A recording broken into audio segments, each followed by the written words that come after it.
So, unlike Callum, we who torture you, of course, with the Labour Party conference live streams every year, many of us don't possess the time or sanity or patience to watch the long speeches given by the global elite at their self-congratulatory conferences. But today we're going to look through some of the clips, some of the policies coming out of it, and also looking at some of the upcoming meetings, which haven't happened yet, to see how they're going to immiserate us in our techno-futurist hellscape that we're all going to be inhabiting. It's going to be great fun. Is this the World Government Forum?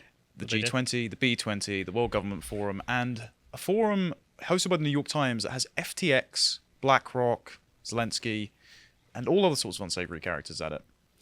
It's going to be good fun. Speaking of fictional totalitarian dictatorships where multiculturalism still doesn't work, go over to the website and subscribe and watch Harry and I suffer through Black Panther Wakanda Forever so that you guys didn't have to. The condensed version of this hour-long thing is it was horrible. It was rubbish. Doesn't make any sense. And the underwater Mexicans break into Wakanda because you have to bang the bongos in order to open the wall, but they just swim beneath it. It's a terribly racist film. I've never watched these, so every time someone describes them to me, I think they're just being racist. I don't understand. Yeah, the palace has actual corrugated iron shacks built into the side of it, and the techno-futurist African utopia has dirt roads. That's brilliant. Truly an epochal piece of art. So let's go to the first one, shall we? This is the B20 summit, and this was one of the first panels after the keynote speech. And the Indonesian health minister, Budi Gunadi Sadikin, I don't think I've got that right, but you're evil, so don't really care. I clipped this, we're going to have to play for it, because he decided to propose, right from the bat, limiting the movement of people for the next pandemic using mandatory digital health certification that he was going to propose at the next WHO meeting in Geneva. So they're just saying it straight out in front of cameras. Let's play. So now we also identify these issues and we realize, hey, health ministers, when we have another pandemic, we understand that to stop the spreading of the virus, we have to limit, not stop, the movement of the people. People that carry emergency medical countermeasure, emergency goods like energy and food, they still have to move around. The pilot, the ship's crew, those are the people that need to be moved around. So let's have a digital health certificate acknowledged by WHO. If you have been vaccinated or tested properly, then you can move around. So for the next pandemic, instead of stopping the movement of the people 100%, which clock the economy globally, you can still provide some movement of the people. Indonesia has achieved, G20 country has agreed to have this digital certificate using WHO standard, and we will submit into the next World Health Assembly in Geneva as the revision to international health regulation. So hopefully for the next pandemic, we can still see some movement of the people, some movement of the goods, and movement of the economy. So he said the G20 have already signed on to this, and he's now going to make it global mandatory health law for all the countries signing up to the WHO health treaty. The only reason that didn't get passed before is because a bunch of the African countries said no thanks. So good on the base Africans. You know what's weird though is if this gets implemented, it'll only be implemented in places like China, the United States, and Europe. Yep.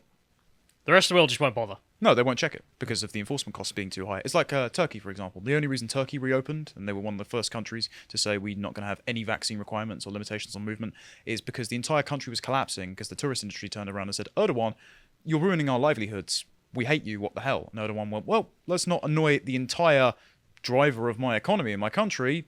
Let's just not have these restrictive policies anymore. Or just people don't care. Yeah. Like if you go to a third world country and just interact with them, they ask for a document, you say I don't have it. They usually just go, I don't care. Yep. It's not worth my time. So. Yep. So if we can see with the White House's Bali Leaders Declaration that was published just after the B20 happened, point 23 on here says we acknowledge the importance of shared technical standards and verification methods under the framework of the IHR 2005 to facilitate seamless international travel, interoperability, and recognizing digital solutions and non-digital solutions, including proof of vaccinations. We support continued international dialogue and collaboration on the establishment of trusted global digital health networks as part of the efforts to strengthen prevention and response to future pandemics that should capitalize and build on the successes of the existing standards and digital COVID-19 certificates. First of all, when we read that, Biden AI Bill of Rights thing, that was as poorly punctuated. So whichever diversity hire is doing the press briefings over at the White House, learn to spell check, please, so I don't have to run out of breath every time I read one of these stupid policies. But of course, we know. I mean, I don't know what the YouTube policy is on talking about transmission of COVID with vaccines, but I think it can't. Can't. Yeah, it can't. Something like that. I don't know. Yeah, we just can't discuss it either way. I'm sure this policy will definitely work in Whatever the bring White us to House zero say COVID. is just the science. Yes. There we are. Exactly. Brilliant. Glad we live in such a free and open bastion of democracy globally. Scotland have also implemented this as a Digital ID Scotland press release. They're going to roll this out in 2023. And if we just go to this next one here, there was a Q&A session about it, a clip you can watch in your own time, where the gentleman in question who was being asked about this by members of the public turned around and said, to a question saying, will a digital ID be linked with a digital wallet? He said, yes, absolutely. And he talks about the need for inclusivity. And then as this clip plays here, it will go on to, in a second, an infographic. And you can see there, the verification infographic has a woman with glasses in a hijab, very representative of Scotland. And that's when he was talking about inclusivity, the need for inclusivity in digital surveillance. That's all that word means to them. Yeah. It just means how about more Minoritarian worship. global Southern people? Yes. Because if you actually Yuck if you wanted to use the word inclusive, you would be like, well, okay, we're going to tie your digital wallet to your digital identity, and it'll be human right or something. Like we can't deprive you of it. Yes. That's not going to happen. Of course, they're going to deprive you of it as soon as you say the wrong thing. Yeah. So yeah, it's got nothing to do with the actual word inclusive. It's, as you said in the last segment, just the reaffirmation of the narrative. Then there was also, speaking of digital wallets and digital IDs, they were talking about the carbon credit budget restrictions. So Mark Carney, the UN Special Envoy for Climate Action and Finance in the B20, said in his keynote speech that global carbon markets needed to increase 15-fold and that legislators must focus on, quote, compliance.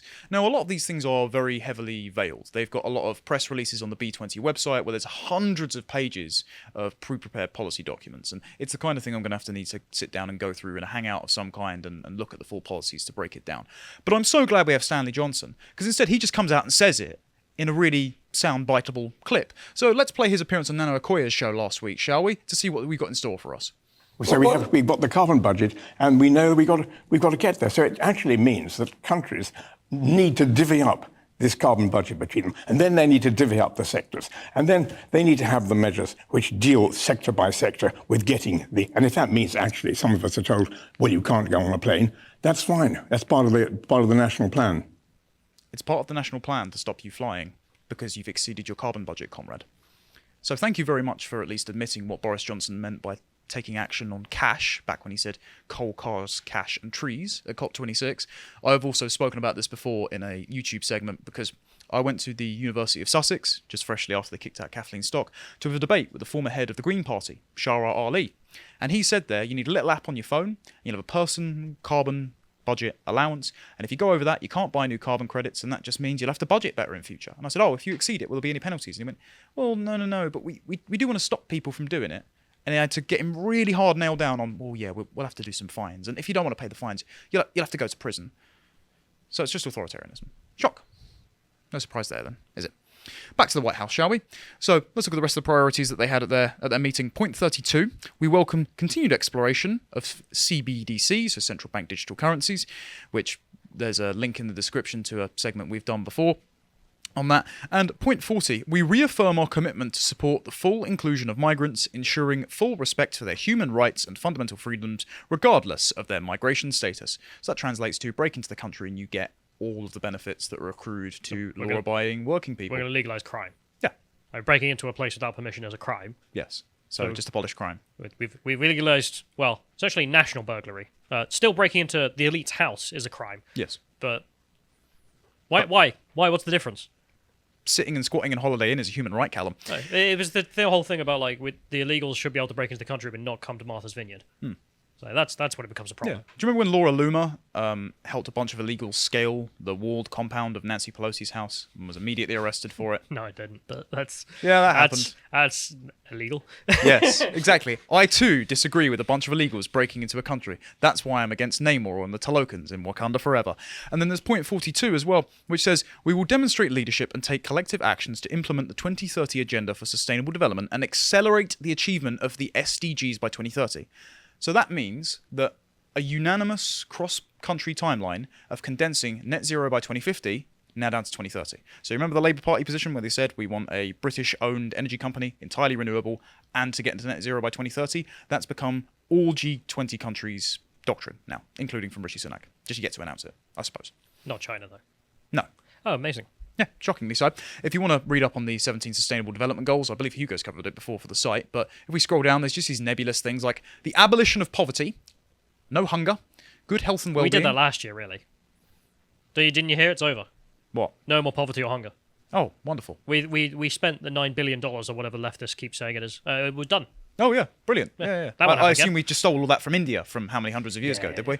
Yeah. I hate these things. Like, what if we make Yeah. poverty illegal? Oh, yeah, well, that solved it. Yeah, the abolition of inequity, sustainable cities and communities, that's your 15-minute cities for you, climate action, all of these are basically nebulous, grand social causes that justify their complete takeover of every facet of your life. And, of course, they're not going to ever be achieved, but in pursuit of achieving them, it just allows them to justify the accruing of endless amounts of wealth and power at your expense. They'd painted all 17 of those on a wall in Kabul. Right. The Taliban immediately just whitewashed it. It's not there anymore. What a terrible hate crime. Cannot endorse, of course. This is how they're going to do it, and the World Economic Forum are actually an official partner of the B20 and G20, because of course they are, and this is their new economic model, which we'll be exploring at some point on the site in a premium podcast in the future. But this is the donut. If we can scroll down, Jonathan, there's a graph here. There's a big circular graph. This was invented by an Oxford University economist called Kate Raworth to directly oppose the Kuznets curve model.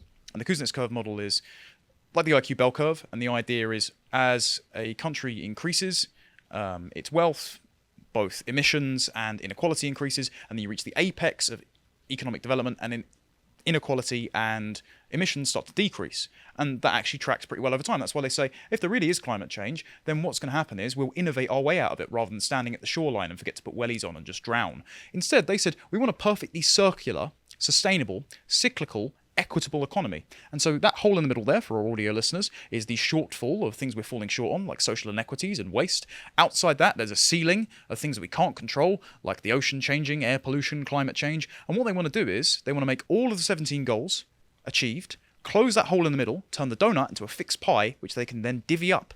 So we're going to be in a perfectly socialist, equitable utopia forever and ever. Isn't it exciting? Whenever someone presents me a graph I can't read, I think they're trying to pull wool over my eyes. Yeah, it's governance by LinkedIn infographics, and I just hate it. So we're going to explore this more in depth in the future, but just for now, know that they're trying to control every facet of your life, and they're openly saying it in front of cameras. So, Isn't that the chaos symbol? Yeah, it is. yeah, actually, that's pretty accurate. Speaking of demonic gods and chaos worshippers, Ming the Merciless made an entrance on day 2. Klaus Schwab gave a keynote speech. It was mainly waffle, but towards the end he does say he is proud of the World Economic Forum being at the forefront of the development of new technologies, such as how you can use the metaverse in order to create deeper and much more extensive and comprehensive global dialogues. He says in this clip we need a deep systemic and structural restructuring of our world. So let's listen to our completely unelected despotic leader tell us how he's going to run our lives. First, of course, if we look at all the challenges, we can speak about a multi-crisis, an economic, a political, a social, an ecological, an institutional crisis. But actually, what we have to confront is a deep, systemic, and structural restructuring of our world. And this will take some time. And the world will look differently after we have gone through this transition process. Politically, the driving forces for this political transformation, of course, is the transition into a multipolar world, which has a tendency to make our world much more fragmented.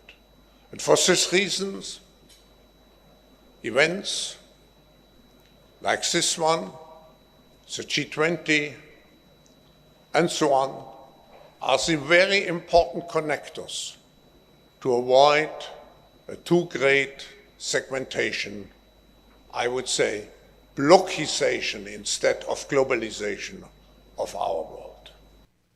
So he's obviously referring there, when he says about a multipolar world, to the end of the American neoliberal hegemony.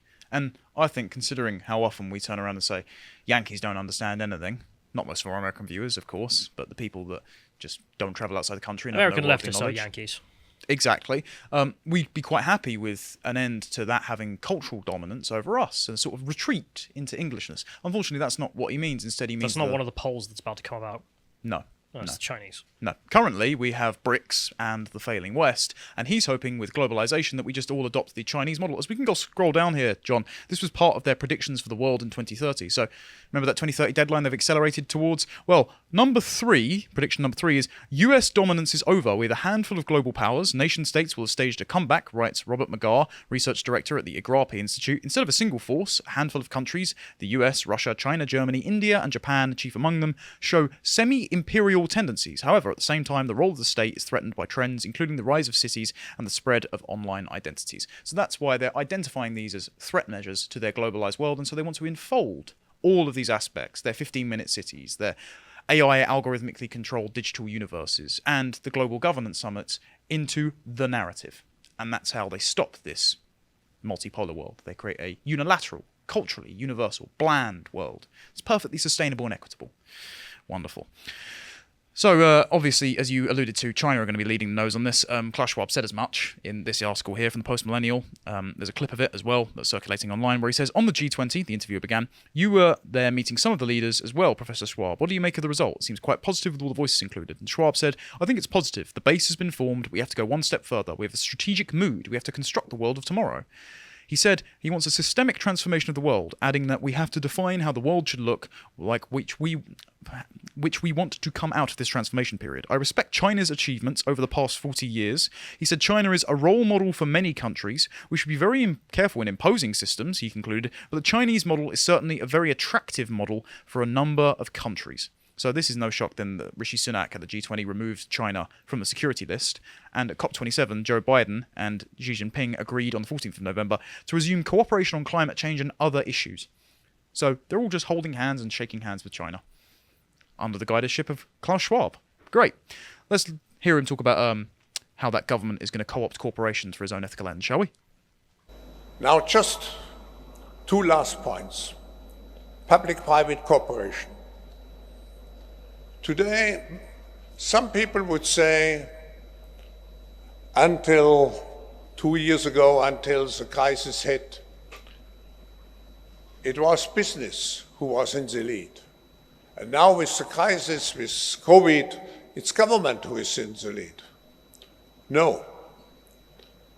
It should be governments and business. Governments and business have to cooperate in order to become a fast fish, because in our world of today, it's not anymore so much the big fish who eats the small fish, but it is the fast fish who eats the slow fish.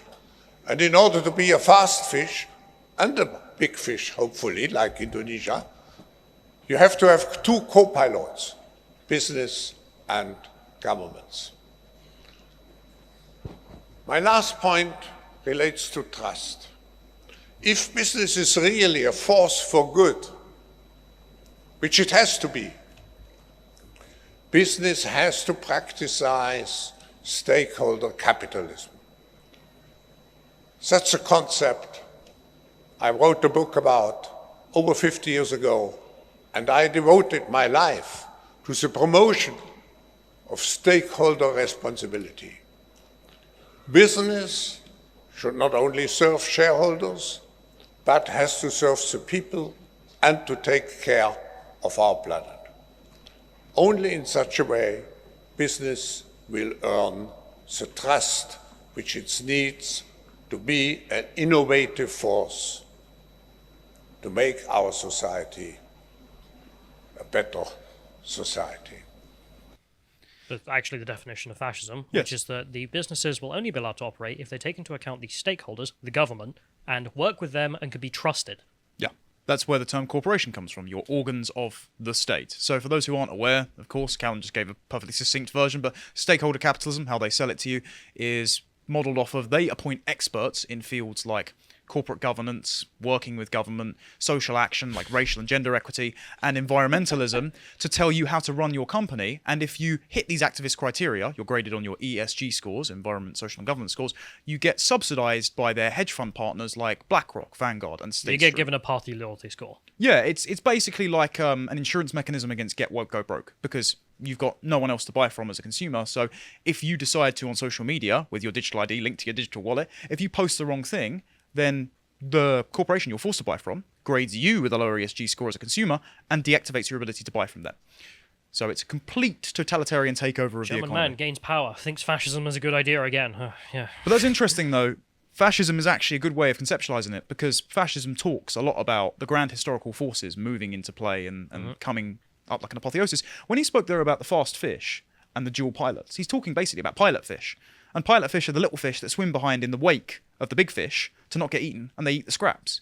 So he's basically conceptualizing it as this inevitable collapse, this climate crisis, economic crisis, mass starvation, depopulation, whatever is going to happen, is going to be inevitable. So we may as well steward ourselves as the comfy elite class in the wake of that and eat the scraps afterwards. And if you're prey, well, you were just a useless eater, weren't you?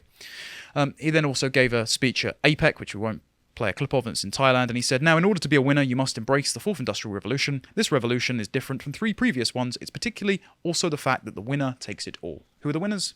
The people they appoint as stakeholders, as you said, government-approved officials.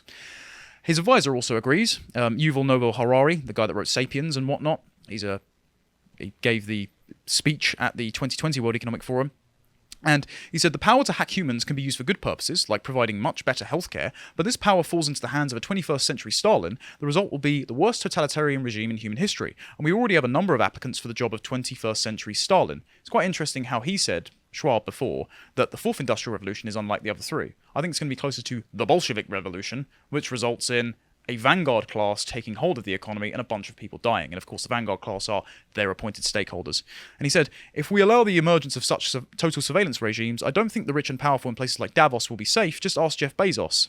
Sounds like a threat. In Stalin's USSR, the state monitored members of the communist elite more than anyone else. The same will be true of future total surveillance regimes. The higher you are in the hierarchy, the more closely you will be watched. So how do you circumvent that? Well, just appoint yourself the chief of the hierarchy. And if you think it's just a conspiracy theory to say they're a bunch of socialists, well, they had this article from 2016 saying, does capitalism need Marxism to survive the fourth industrial revolution? On the World Economic Forum website, and the final paragraph is, the cross-pollination of ideas between capitalism and Marxism is worthy of serious discourse. A future characterized by mass unemployment, gross inequality, and unrest demands it. So they want to take over the economy to be ethical. And what's their definition of ethics? Communism. Lovely. Brilliant. So there was also at APEC, where we just talked about Schwab. Emmanuel Macron said we need a single global order. But I'm sure just a new world order is a conspiracy theory, as we've been reliably informed by YouTube, because if you scroll down, John, Joe Biden said there must be a new world order, and YouTube fact-checked him with a Wikipedia page saying the new world order is a conspiracy theory, which hypothesizes a secretly emerging totalitarian world government. And I agree, it's a conspiracy theory. It's not secret. Just saying it on camera at every single one of their conferences. And then there was, of course, the World Government Summit, because it's a secretly emerging totalitarian world government would not have a World Government Summit. And if you scroll down to the video title on this, John, please, it says, are we ready for a new world order? And they get the same fact check about the new world order not existing. Right. So we're just being gaslit. Lovely. Great. So we go on to the last one. Just before we go on to the next conference that's happening, I do like that Right Said Fred took the mick out of Klaus Schwab and Justin Trudeau and Rishi Sunak there wearing traditional Indonesian shirts because they said it looks like Queer as Folk will be back on TV very soon. Someone else said that the Build Back Better Street Boys. And I had Indonesian bots in my Instagram mentions for weeks because Maya Tusi insulted the entire nation of Indonesia by saying, what are these stupid shirts? And relentlessly, they went after every single photo he was tagged in to the point where he issued an apology to get them to stop. So clearly, they're very secure about their silly outfit. If we can just go to the next one, this is what's happening soon. Just to finish on this, the Dealbook Summit. Sam Bankman-Fried, FTX, is on there. This is after the scandal, by the way. So this is the New York Times running this. Mayor Eric Adams in New York City. Bruce Wayne himself, Ben Affleck. If we can just keep going down, John. We've got Larry Fink, BlackRock, who also helped run the World Economic Forum. CEO of TikTok, president of Amazon, Van Jones. We literally have the propagandists in the meeting. Yep, Benjamin Netanyahu, of course. Choose Love Movement. Mike Pence, funnily enough, we can scroll down. Janet Yellen, Department of Treasury, so the woman who's setting the global corporate tax rate, and says she's a Keynesian to her fingertips. They're in a different party. We're fighting each other, I swear. Yeah, exactly. If we can go down again, Zelensky, definitely above board. And Zuckerberg. Remember when Klaus Schwab says he wants the metaverse to create global conversations? So there's just all these people circling around the FTX head after the scandal has already broken. If we can just keep going, John, next page then. That's it. And there's another guest list as well on the next tab. That's all right. Brilliant. If we can just scroll down to that. Adam Newman, founder of WeWork, who wants rent-only office spaces and homes. And he's currently developing, and there's a segment linked in the description that I did, he's developing Ethereum as central bank digital currency infrastructure. So he's actually working with governments to do that. Tim Cook, CEO of Apple, Meghan Markle, LeBron James, Bill Gates, Gwyneth Paltrow, Hillary Clinton, Sundar Pichai, the Google CEO, Matthew McConaughey, who's pushing for gun control, Dara Kowalski, whatever his name is, CEO of Uber, who obviously wants to rent over driving. Yep. Elon Musk. Come on, Elon. Really? You going to this and legitimizing this, mate? Al Gore. Let's talk about climate change. To be honest, I feel like he's going to turn up and we're all going to hate him. Oh, yeah, hopefully. Hopefully there's some good clips to come out when we do a part 2. But this is the point. If they want to tell you a New World Order is a conspiracy theory, if they want to say that your conspiracy theory to saying they're a bunch of technological socialists, they're on camera admitting it. So feel free to share this video with people that don't believe you, that discredit you, and just say, and here's the party they're having next week, after known fraudsters are willing to turn up. They're just gloating about the fact that they want to take your privacy and property away.